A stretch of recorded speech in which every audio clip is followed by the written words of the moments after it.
Hello दोस्तों। देखिए, आज हम लोग बात करेंगे जो आपका पेपर हुआ है सॉइल साइंस का 2022 का, उसके बारे में। तो देखिए, इसका पूरा पेपर का जो एनालिसिस करेंगे, देख लेते हैं क्या है। जिसमें आपका पहला क्वेश्चन है कि चूना यानी कि CaCO3 कैल्शियम कार्बोनेट का प्रयोग करते हैं, किसको सुधारने के लिए करते हैं। ऑप्शन है आपके पास alkali soil, saline soil, laterite soil या फिर एसिडिक सॉइल। हमने आपको बताया था कि चूने का प्रयोग एसिडिक सॉइल के रिक्लामेशन के लिए करते हैं, तो यहाँ पे राइट ऑप्शन होगा, option D is the right answer, acidic soil. सर्वमान्य मृदा हानि का समीकरण प्रदर्शित होता है ए बराबर RKLSCP। ये भी हमने आपको समीकरण बताया था जब हमने आपको इरोजन पढ़ाया था, तब हमने इस बारे में बात की थी। ठीक है, उसके बाद आप हमने जो आपको नोट्स दिया था कल, उसमें भी हमने पीछे लिख रखा था, नोट्स में ये समीकरण हमने लिखा था, ये समीकरण तो आपने देखा होगा। जिन्होंने देखा होगा तो उनका सही होगा आंसर। ठीक है, तो नोट्स को प्लीज़ थोड़ा सा सही से पढ़ें, अच्छे से। सामान्य मृदा हानि समीकरण को विकसित किया था, ये जो आपका समीकरण है इसे किसने दिया था, यहाँ पर पूछा गया है कि इस समीकरण को किसने दिया था।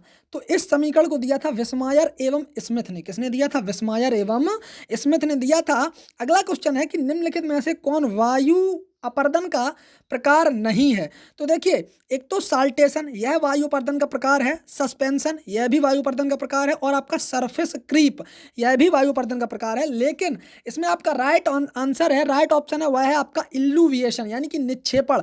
यह आपका जो है वायु अपर्दन का प्रकार नहीं है। ठीक है, उसके बाद देखिए अगला क्वेश्चन है आपका, अगला क्वेश्चन है कि निम्नलिखित में से किसमें वायु अपर्दन अधिक होता है। निम्नलिखित में से किसमें वायु अपर्दन अधिक होता है? तो सबसे अधिक होता है साल्टेशन में। किसमें होता है? साल्टेशन, या कह लें उत्परिवर्तन या उच्छलन, उत्परिवर्तन या उच्छलन। उसके बाद अगला क्वेश्चन है कि पृष्ठ सर्पण यानी कि surface creep process particle size, यानी कि पृष्ठ सर्पण प्रक्रिया में कण का आकार होता है 0.5 मिलीमीटर से 1 तक होता है। तो यहाँ पर जो आपका सही ऑप्शन होगा वह होगा 0.5 mm। उसके बाद अगला क्वेश्चन है और वह है कि निम्नलिखित में से कौन जल अपर्दन का एक प्रकार है। तो जल अपर्दन का देखिए, सस्पेंशन यह वायु अपर्दन का है। इल्यूविएशन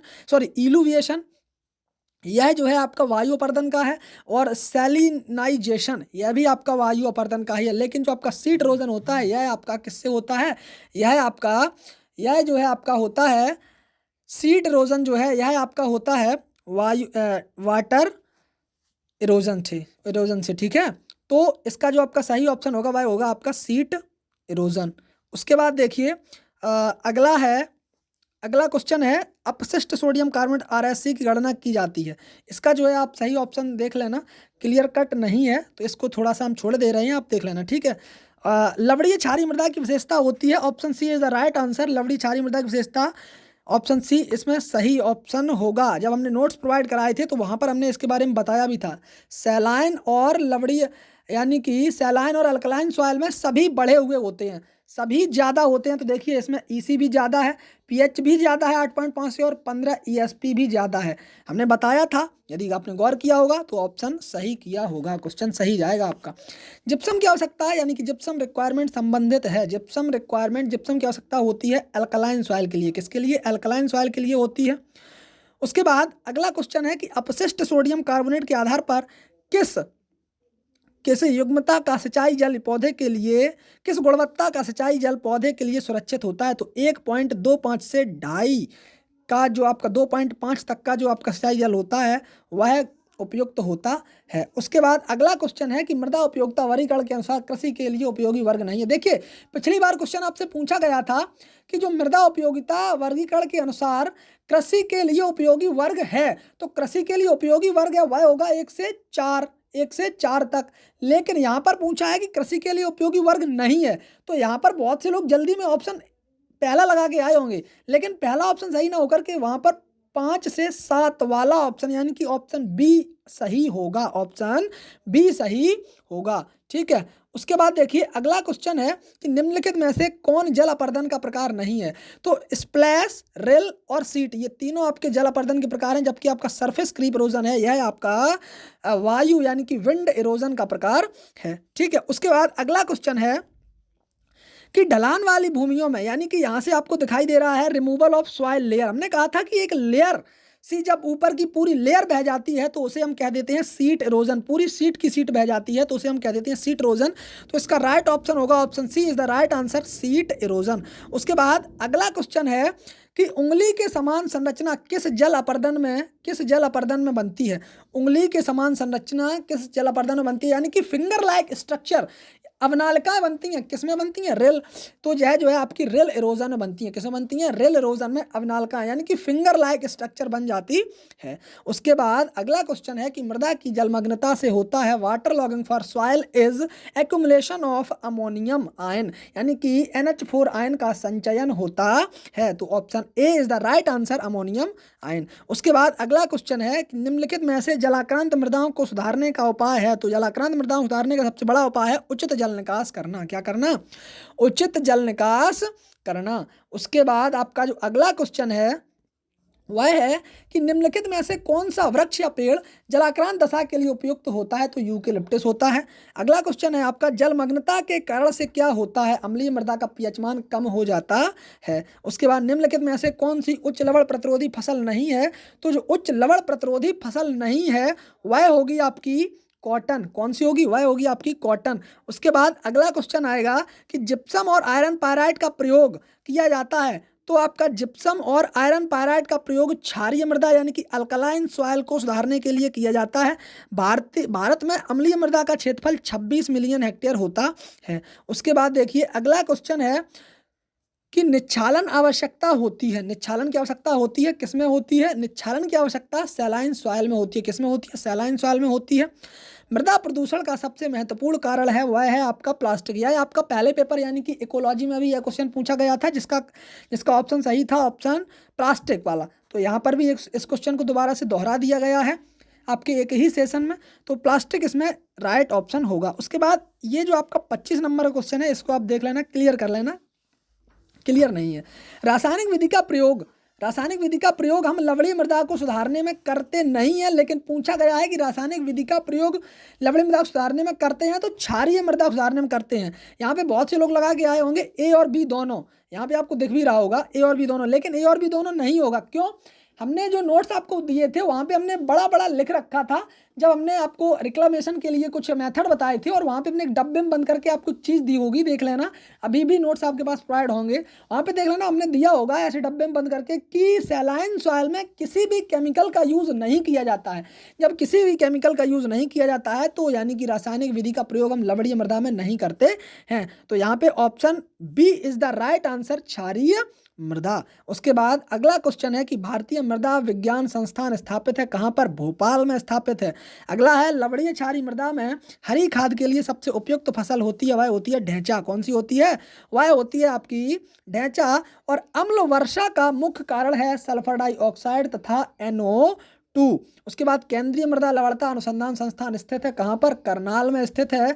भारतीय मृदा व जल संरक्षण संस्थान स्थित है देहरादून में स्थित है। उसके बाद एल्कलाइन शब्द रसियन शब्द से लिया गया है, किससे लिया गया है, सोलो नट्स से लिया गया है। हमने आपको नोट्स दिए थे, वहाँ पर यह क्वेश्चन हमने आपको बताया था, लिखा होगा, अभी भी आप देख लेना। सोलो नट्स से लिया गया है। मृदा अपर्दन के लिए उत्तरदायी कारक है, तो मृदा अपर्दन के लिए सभी कारक उत्तरदायी होते हैं। मृदा अपर्दन के लिए उपर्युक्त सभी आपके उत्तरदायी कारक हैं। निम्नलिखित में से कौन सा उर्वरक अम्लीय मृदा को सुधारने में प्रयुक्त होता है। तो अम्लीय मृदा को सुधारने के लिए हम बेसिक स्लैग का प्रयोग करते हैं, जबकि यूरिया, अमोनियम सल्फेट ये जो है आपके ऐसे उर्वरक हैं जो कि आपके ऑलरेडी अम्लीय उर्वरक हैं। तो अम्लीय उर्वरक यानी कि भूमि को हम सुधार रहे हैं, तो वहाँ पर हम बेसिक उर्वरकों का प्रयोग करेंगे, जिसमें आपका जो बेसिक स्लैग होता है यह आपका क्या होता है, बेसिक उर्वरक होता है, यानी कि क्षारीय उर्वरक होता है। तो यहाँ पर राइट ऑप्शन होगा option C is the right answer, basic slag. अगला क्वेश्चन है कि लवणीय क्षारीय मृदाओं का अधिक क्षेत्रफल है। तो लवणीय क्षारीय मृदाओं का अधिक क्षेत्रफल गुजरात है, लेकिन सिर्फ लवणीय मृदा का पूछता तो उसका ऑप्शन उत्तर प्रदेश होता। लेकिन जब लवणीय क्षारीय मृदाओं का अधिक क्षेत्रफल की बात करें तो सबसे ज़्यादा लवणीय क्षारीय मृदा दोनों गुजरात में पाई जाती हैं। उसके बाद अगला क्वेश्चन है कि वह प्रक्रिया जिसमें मृदा में घुलनशील लवण का संचयन होता है कहलाती है। तो वह प्रक्रिया आपकी सैलिनाइजेशन या लवणीकरण कहलाती है। क्या कहलाती है? लवणीकरण कहलाती है। उसके बाद निम्नलिखित में से कौन अम्लीय मृदा को सुधारने का में प्रयोग नहीं होता है? तो अम्लीय मृदा सुधारने में जिप्सम का प्रयोग नहीं होता है। CaSO4 यह जो है आपका जिप्सम का फॉर्मूला होता है। उसके बाद अगला क्वेश्चन है, शेल्टर बेल्ट का प्रयोग किसको रोकने के लिए करते हैं? तो वायु अपरदन को रोकने के लिए करते हैं। वायु अपरदन को रोकने के लिए शेल्टर बेल्ट का प्रयोग किया जाता है। विश्व मृदा दिवस मनाया जाता है। विश्व मृदा दिवस 5 दिसंबर को मनाया जाता है। कब मनाया जाता है? 5 दिसंबर को मनाया जाता है। उच्च अम्लीय प्रतिरोधी फसल है, तो उच्च अम्ल प्रतिरोधी फसल जो है आपकी वह आपकी चाय होती है। हमने आपको नोट्स में बताया भी था, सबसे ज़्यादा आपकी राइस होती है, राइस के बाद आपकी टी होती है, और टी के बाद आपका पर्ल मिलेट होता है। उच्च अम्ल प्रतिरोधी फसल में, उच्च अम्ल सहिष्णु फसलों में सबसे पहले राइस, टी और आपकी हाईली में पर्ल मिलेट, ये 3 आती हैं। ठीक है, तो धान और पर्ल मिलेट आपके ऑप्शन में नहीं है, तो यहाँ पे राइट ऑप्शन होगा चाय। ठीक है, उसके बाद अगला क्वेश्चन है कि अम्लीय मृदा का मुख्य क्ले खनिज है, तो यह है आपका मोंटमोर्लियोनाइट। अगला है, जब मृदा के बनने की तुलना में मृदा अपरदन सामान्य गति से अधिक होता है तो वह कहलाता है त्वरित अपरदन, यानी कि एक्सीलरेटेड इरोजन। नोट्स में लिख भी रखा है हमने, आपने देखा होगा, पढ़ा होगा, तो आपने क्लियर किया होगा। जिप्सम में पाया जाता है, option D option is the right answer, 23% calcium और 18.6% सल्फर पाया जाता है। लवणी मृदा में पाए जाने वाले लक्षणों का समूह होता है। देखिए, लवणी मृदा में क्लोराइड्स आयन, सोडियम, कैल्शियम और मैग्नीशियम के क्लोराइड्स और सल्फेट आयन पाए जाते हैं। ठीक है, तो इसका option A is the right option होगा। उसके बाद सामान्य मृदा की विद्युत चालकता होती है। देखिए, सामान्य मृदा की विद्युत चालकता 4 से कम होती है। अब यहाँ पर ऑप्शन है आपके पास 3 से अधिक, 2 से भी कम या 1 से भी कम।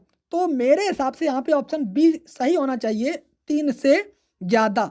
3 से ज़्यादा, बिकॉज 3 से तो ज़्यादा है लेकिन 4 से कम है। ठीक है, वैसे यदि इसको आप सर्च करेंगे, खोजेंगे कहीं पर, तो दिया होगा 4 से कम होनी चाहिए सामान्य मृदा की, 4 से कम, कम यानी कि लेस देन। ठीक है, तो इसमें जो है आपका option B is the right answer होना चाहिए। देख लेना एक बार। SPL सोरेनसन ने खोजा था, पीएच को खोजा था। किसको खोजा था? पीएच, पावर ऑफ हाइड्रोजन की खोज की थी SPL सोरेनसन ने, स्केल की। ठीक है, पीएच एवं पीओएच का योग सदैव होता है 14 होता है। ठीक है, विद्युत चालकता की सही इकाई, आपको यह क्वेश्चन तो आपके ऑप्शन पेपर में ही मिल गया होगा। एक क्वेश्चन है आपका इसी प्रकार से, वहाँ पर इसकी इकाई दी हुई है, डेसीसाइमन मीटर। ठीक है, उसके बाद भारत में वायु क्षण से प्रभावित कुल क्षेत्र है। वायु क्षण से प्रभावित कुल क्षेत्र जो है आपका, वह होना चाहिए आपका कितना? 49 मिलियन हेक्टेयर। कितना? 49 मिलियन हेक्टेयर। बिकॉज हमने आपको बताया था कि 150 मिलियन हेक्टेयर जो है वह आपका टोटल इरोडेड एरिया है। ठीक है, अब इसमें जो है आपका किसके द्वारा? वायु क्षण के द्वारा। तो आपका जो विंड वाटर इरोजन के द्वारा होता है 111 में से आप निकालेंगे तो जो है लगभग 38 करके कुछ विंड इरोजन आता है। अब 38 के पास वाला ऑप्शन तो हमें 49 ही दिखाई दे रहा है, इसके पास इतना कोई पास वाला ऑप्शन नहीं है। तो इसमें हमारे हिसाब से 49 मिलियन हेक्टेयर वाला ऑप्शन सही होना चाहिए। ठीक है, उसके बाद अगला क्वेश्चन है कि भारत में लवण एवं क्षारीय मृदाओं का क्षेत्रफल है, तो वह है 6.74 मिलियन हेक्टेयर। पीएच 4 से कम वाली मृदा कहलाती है अम्लीय मृदा कहलाती है। लवणी एवं क्षारीय मृदाएं मुख्यतः पाई जाती हैं शुष्क एवं अर्धशुष्क जलवायु में पाई जाती हैं। विनिमयशील सोडियम ESP गणना की जाती है एक्सचेंजेबल सोडियम से, यानी कि option A is the right answer है इसका। उसके बाद अगला क्वेश्चन है आपका कि लवणीय मृदाएं जानी जाती हैं व्हाइट एल्कली सॉइल के बारे में। नोट्स में हमने आपको दिया भी है, नोट्स में हमने आपको लिख भी रखा है, पढ़ा होगा तो आपने सही किया होगा। वह मृदा जिसका पीएच मान 8.5 से 10 होता है, 8.5 से 10 यानी कि 8.5 से जिसका भी मान पीएच मान अधिक हो जाए वह आपकी क्षारीय मृदा ही कहलाती है। क्षारीय मृदा यानी कि option B is the right answer, क्षारीय मृदा। मृदा निम्नीकरण के लिए उत्तरदायी कारक है, वह होगा आपका ऑल ऑफ द एबव। ठीक है, उसके बाद अगला क्वेश्चन है कि मृदा का एक स्थान से दूसरे स्थान पर कट कर जाना कहलाता है। जब हमने आपको सॉइल इरोजन पढ़ाया था वहां पे हमने आपको 3 वर्डों को प्रयोग किया था। वहाँ पे हमने 3 वर्ड आपके लिए प्रयोग किए थे, और वह 3 वर्ड थे आपके कौन से? डिटैचमेंट, ट्रांसपोर्टेशन और डिपोजिशन। तो यहाँ पर देखिए, डिटैचमेंट एंड ट्रांसपोर्टेशन दोनों शब्दों का यूज हुआ है, तो ये क्या हो रहा है? सॉइल इरोजन हो रहा है। ठीक है, यदि आप शब्द को पकड़ जाएंगे, हमने कहा था यही 2 या 3 शब्द आपके लिखे मिल जाएंगे आपको और आपका ऑप्शन सही हो जाएगा। तो इसमें जो है सॉइल इरोजन या मृदा अपरदन कह सकते हैं। ठीक है, पायराइट्स का उत्पादन अधिक होता है। पायराइट का उत्पादन सबसे अधिक बिहार के रोहतास जिला में होता है। नोट्स दिया था उसमें भी हमने मेंशन किया हुआ है। वह अम्लीयता जो मृदा कोलाइड्स पर एचाइन और एल्यूमिनियम आयन के अधिशोषण द्वारा उत्पन्न होती है कहलाती है विनिमय अम्लीयता, यानी कि एक्सचेंजेबल एसिडिटी। जिस मृदा का पीएच मान 7 से 8.5 के बीच होता है वह कहलाती है, जिस मृदा का पीएच मान 7 से 8.5 के बीच होता है वह मृदा कहलाती है लवणीय मृदा कहलाती है, यानी कि सैलाइन सॉइल कहलाती है। ये आपका पूरा का पूरा पेपर कंप्लीट होता है। 60 के 60 क्वेश्चन आपके कंप्लीट होते हैं। टोटल मिनट हुए हैं आपके 15 मिनट। इतने में आपका पेपर कंप्लीट हो चुका है। यदि आपको डेयरी केमिस्ट्री का पेपर चाहिए हो तो 2 वीडियोस में हमने उसको प्रोवाइड किया हुआ है, अच्छे तरीके से उसका एनालिसिस किया हुआ है, बहुत ही अच्छे तरीके से, ठीक है, कैमरे के सामने, ठीक है। तो उसके लिंक जो है हमने आपके टेलीग्राम चैनल पर प्रोवाइड करा दिए हैं। तो प्लीज़ यदि आप देखना चाहते हैं तो उसको देख लें, और कुछ ही समय में हम आपका जो डेयरी केमिस्ट्री का रिवीजन है वह भी हम आपको करवा देंगे कुछ ही समय में, ठीक है। तो आई होप कि कल का भी पेपर आपका अच्छा जाए, परेशान ना हो। आपका एनालिसिस पूरा होता है, कंप्लीट होता है। आपसे आगे मिलेंगे अगले वीडियो में। तब तक के लिए जय हिंद, जय भारत, धन्यवाद।